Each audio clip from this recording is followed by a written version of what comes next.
Est-ce que vous êtes le genre de personne qui n'est pas capable de s'endurer les deux fesses? Donc, bonjour, ici François Deschamps pour une autre capsule, le conseil du coach. Capsule, comme vous le savez, dans laquelle je m'amuse à décortiquer des expressions populaires, des citations et de leur donner, avec la science cognitive, un sens nouveau, allié au fait de votre posture de leader en entreprise. Mais qu'est-ce qu'on veut dire ici par l'expression ne pas s'endurer les deux fesses? Donc, je vous dirais que c'est l'incapacité de pouvoir gérer ses émotions.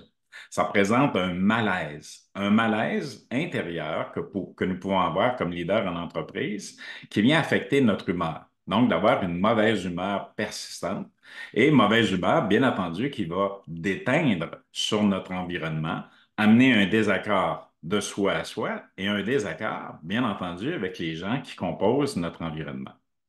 Donc, pas être capable de s'endurer les deux fesses en affaires, ça vient à relever et mettre en valeur le leadership que nous avons et comment nous exerçons ce leadership-là. Au lieu d'avoir un leadership inspirant, on peut se retrouver dans une posture d'avoir un leadership aspirant. Donc, notre capacité de résilience émotionnelle, de gérer les difficultés et les défis, nous impacte au niveau de notre stress, de la gestion de notre stress et de la gestion des conflits, voire même créer des conflits plutôt que de les résoudre. Donc, les leaders font face, on le sait, à beaucoup de pression, ont de multiples chapeaux et de multiples tâches à surmonter, à traiter à chaque jour. Donc, on va jongler avec les situations, avec les événements, avec les échéances, les délais qui sont trop serrés et ça vient bien entendu augmenter notre niveau de stress et de tension. Lorsqu'on n'est pas capable de s'endurer les deux fesses, ça signifie que nous éprouvons des difficultés à gérer la pression et qu'on manque de moyens, d'outils afin de gérer cette pression et ce stress-là chez nous et par le fait même à l'intérieur des membres de notre équipe, de notre organisation. Et ça peut représenter un manque justement d'harmonie, de cohésion et créer de la discordance à l'intérieur de notre entreprise et de créer des remous au niveau des valeurs et des actions professionnelles que nous avons à poser à chaque jour. Les leaders qui sont en mesure de s'endurer les deux fesses vont développer des compétences au niveau de la gestion du stress, de la compréhension de leurs émotions et ils vont favoriser une meilleure cohésion d'équipe.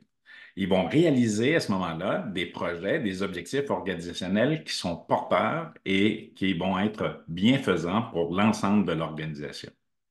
Donc, développer des capacités, des compétences en gestion du stress, en intelligence émotionnelle et en communication interpersonnelle devient ici un atout primordial pour être en mesure de s'endurer les deux fesses ensemble.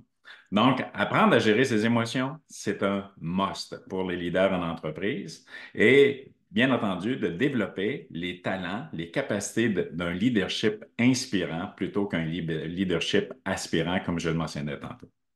Donc, merci de votre attention, merci de votre écoute. Pour en savoir plus sur la gestion des émotions, du stress et d'autres stratégies, je vous invite juste sous cette vidéo à cliquer sur le lien Linktree et de venir voir les différents outils, les différentes vidéos et matériels que j'offre, incluant bien entendu un podcast là, qui est très apprécié. Ceci n'est pas du coaching dans lequel des entrepreneurs, hommes et femmes d'affaires comme vous, viennent partager leur savoir, leurs connaissances, leurs compétences et bien entendu, vous les partagez avec beaucoup de générosité. Donc, à très bientôt pour une autre capsule, le conseil du coach, et merci de votre assiduité.